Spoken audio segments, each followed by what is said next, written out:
Peace and love, family. Peace and love. It's your boy Chris Enlightened coming back again with some more spiritual vittles.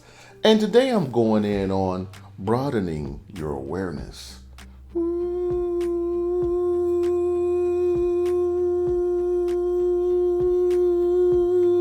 this is a good one, family. This is a good one. Broadening your awareness. Ooh. I had to do it like that, family. I had to do it like that. If you ain't listened to no other one of my videos, I really want you to listen to this one, because broadening your awareness is key before you grow in your spiritual path. You know, as children, we're not really taught to have a broad sense of awareness. We're taught to follow rules, do it this way, stay within the confines of this box that we're programming you to be in, do well on tests, memorize things. But when you broaden your awareness, you start to see things how they really are. Not how you're told they are, but how they really are. You know what I'm saying, family? When you broaden your awareness, the co-founding variables that once held you imprisoned in your mind dissolve. And what I mean by co-founding variables, anything that people give you to say is truth, when you broaden your awareness, you really see things for what they really are. But one of the biggest things, before I get to the other aspects or the winning things that happens or that occur when you broaden your awareness, the biggest thing that happens when you broaden your awareness, you no longer get mad as easily.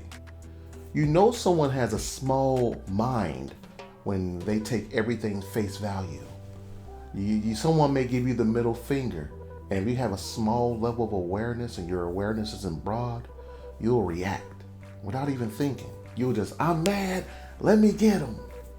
But when you broaden your awareness, you'll have the understanding, the astute understanding that that person's operating from a low vibratory state. They gave me the middle finger to intentionally try to hurt me. And they're nothing more than a reflection of where I used to be. And I wish them well, and I hope they evolve. Winning!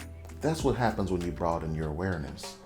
Little bitty things that once made you upset no longer affect you, because you're not looking at things from face value. You're not in the pot, you're not in the stew pot with all the meat and potatoes anymore. You're actually the cooker. You're the chef when you broaden your awareness. See, I'm going to use that cooking analogy again. When you're cooking food and you don't have a broad awareness and you taste it and it's dull, it needs some salt and some other seasoning, a little garlic powder, a little curry, you won't even put it in there, because you'll be like, this is good. But when you broaden your awareness, you can change, add more flavor and seasoning to get it just right. And that's what happens in your consciousness when you broaden your awareness. I don't care what occurs. You'll look at things at your human face value, and then you'll raise your consciousness up and get an overview of the situation. It will help you assess things. And then you can you can create the reason why it's happening. A lot of the time, the things you come in contact with, the human mind can't understand the divine. There's a huge tapestry that's being weaved every day, and you don't even know who's weaving it, or if it was weaved before you came into this incarnation. All you know is things are happening. But I feel that there is a divine plan in everything. But you can also be a co-creator to that divine plan once you broaden your awareness. You know, one thing that you can do to help broaden your awareness is just stay alone more. You don't always have to go out and kick it and drink and turn up and things like that. One thing that I've done to help broaden my awareness is reassess things that happened to me in the past. You know, there's a lot of things that happened to me in the past that were really unfavorable, that were anchored in my consciousness and made me make bad decisions as I became a younger man. But now that I'm an older man, I like to go back in time. It's almost akin to rewatching a movie when you evolve. When you watch a movie and then you evolve and watch it, you see things different. You see different things that you didn't even pay attention to when you were operating from a low vibratory state. But when you broaden your awareness, you can essentially go back in time in your mind and reconstruct a new situation that's favorable for you. And then you can move on from there. Let's say you were abused as a child. Let's say your mother, your father, or someone abused you as a child. Instead of holding that in your consciousness that I'm an abused child, You can dissolve that and recreate a situation where you weren't abused and play with that for some days and some months and some years, because your mind can differentiate from what's real and what you think. You know what I'm saying? Your mind can't differentiate between what's real and what you believe. That's why when you have a really high awareness and you know facts from false or allegory or dogma, but there's another person who believes it and it's true to them and it's like crazy to you, that's just a reflection of you having a broader awareness than most people. I don't care what anyone says. What I say, I don't care your mama say. Always question things. You don't have to question things right in their face as soon as they say it to you. It's good to just listen to someone, and if you don't agree, hold it and think about it. Try to see their perspective, where they're coming from. And when you can see where they're coming from and you can see where you're coming from, when you see the duality in the situation, that's step one on broadening your awareness. You really know you're broadening your awareness when someone says something to you that was once derogatory and would make you mad, and you just almost smile at them like, because I don't know anybody who's wealthy who is mad at a bum or mad at a homeless person, because you're up top. That's akin to your awareness. When you have a high level of awareness, when people are coming at you with low vibratory hate, low vibratory scenarios and questions, you pause, you say nothing, because you should not allow your character to go to where theirs are. You can't do that. But when you have a high vibratory level of awareness, you start seeing the beauty in everything, family. You literally start seeing the beauty in everything, the good and the so-called bad. You know, once you broaden your awareness, that it's there to help you evolve and grow. I don't care what occurs in my life. I'm always asking myself, why did I allow this to happen to me? What do I need to get out of this situation so I no longer have to deal with it again? That's how you broaden your awareness. In the beginning, it's going to be a little challenging, and you're going to have to coerce yourself and remind yourself of these things. But I want you to start today. I don't care if you're driving, you got road rage, if someone cuts you off, honks their horn at you, don't fall into that trap. Don't allow them to lower your vibration and kill your blessings for the day. Say nothing. Say nothing. But I do want you to know that if someone physically harms you, if you're capable, if you've been training, you need to defend yourself. I don't want you to think that you just turn the other cheek. No, that's not broadening your awareness. Broadening your awareness is knowing when to pull the dog out. I'm not one of those spiritual practitioners that says turn the other cheek all the time. I'm one of those spiritual practitioners that says when you go out, you know in advance that you're not going to be in a situation where you're going to turn your cheek. It's almost like spiritually setting yourself up for success, family. You want to spiritually set yourself up for success all the time.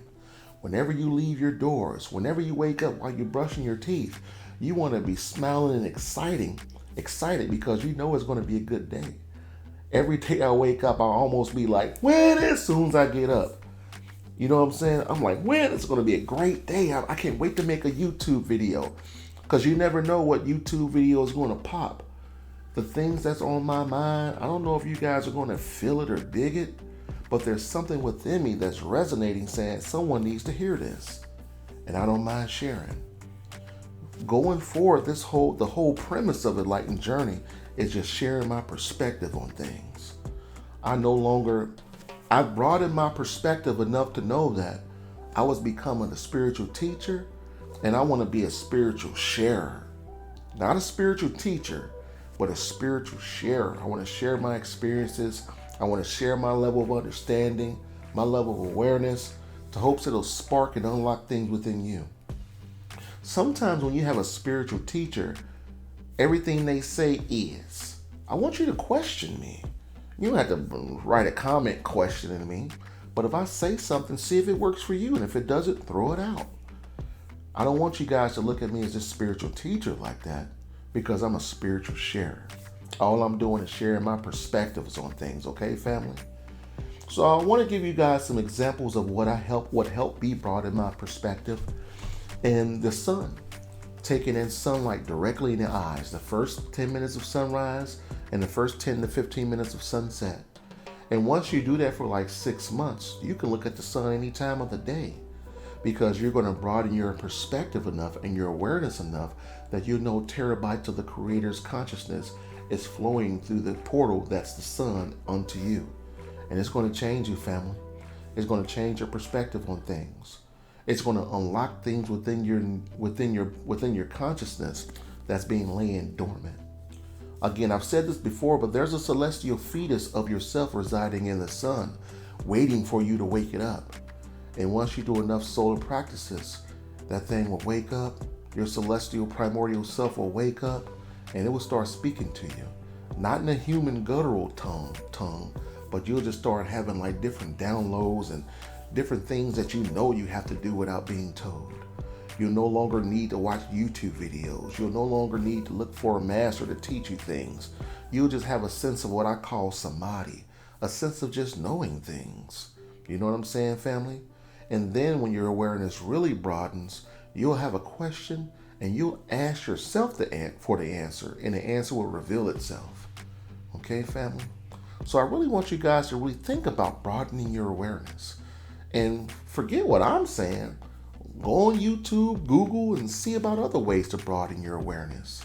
See what resonates for you. You know, one thing about growing spiritually is it's your path. You can look at another person's spiritual journey, but it may not be a well-suited path for you. You know, I've known people to become enlightened through, suffering a lot. I've seen people become enlightened by getting a big financial win. I've seen people get enlightened from using drugs. They know that, you know what, I don't need to do this no more. I'm usurping my divinity, and I want to win again. So there's so many different ways to get enlightened and to grow spiritually. There's not just one. So regardless of where someone else is, you have to respect them enough to know that they're walking their spiritual path. Unbeknownst to most humans, your spiritual journey starts when you're born. As soon as you're birthed into this earthly domain, your spiritual journey starts.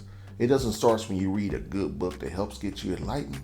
Everything you do and everything you've done and everything you will do is your spiritual journey. So hopefully you got some jewels on broadening your awareness.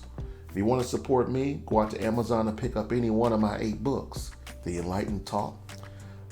The Enlightened Thoth, Caesar Time, and Caesar's Time 2. Those are 3 books through poetry that I like divulge little facets of my consciousness to help you think. If you go out and get any one of my poems, they're poetry in a human sense, but all my poems help you think beyond the boundaries of your co-founding variables, and it helps you think beyond the scope of your own understanding. You know what I'm saying, family? And then I wrote Poverty Consciousness. That book was nothing more than my journey on getting out of poverty and usurping my wealth consciousness.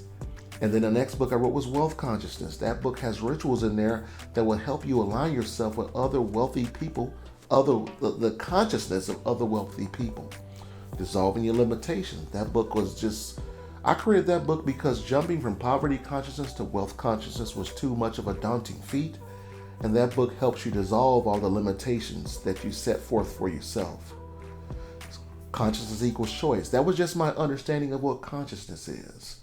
And after all my research, I come to the understanding that consciousness is nothing more than a choice. Because if you can't make a choice and you can't choose, you have what I call an unconscious consciousness, where there's information flowing within you, but you don't have a vessel or a meat suit or a brain to pull it out. An example of unconscious consciousness would be a crystal. A crystal takes in energy, it takes in energy, it takes in energy, whether it's verbal, physical, whatever. But until you put it in your hand and you connect with that crystal, it then flows through you. That's what I call unconscious consciousness, like a rock or a crystal. You know, me personally, I think water is living. The sun is living. The sun is the highest form of consciousness, and the water is the second highest form of consciousness in our earthly domain. And my last book was called Divination. If you're one of those people that are looking for some spiritual practices to try that will help you tap into the unseen so they can be seen, Divination is the book for you. It's 300 pages, and I have a litany of practices in there that's in alignment with whatever it is you're trying to do. So hopefully you got some jewels, family. I'm out here winning. I'm feeling better than ever. I appreciate all the comments. I appreciate all the views. And most importantly, I appreciate you. So you already know what I'm doing. I'm out here winning.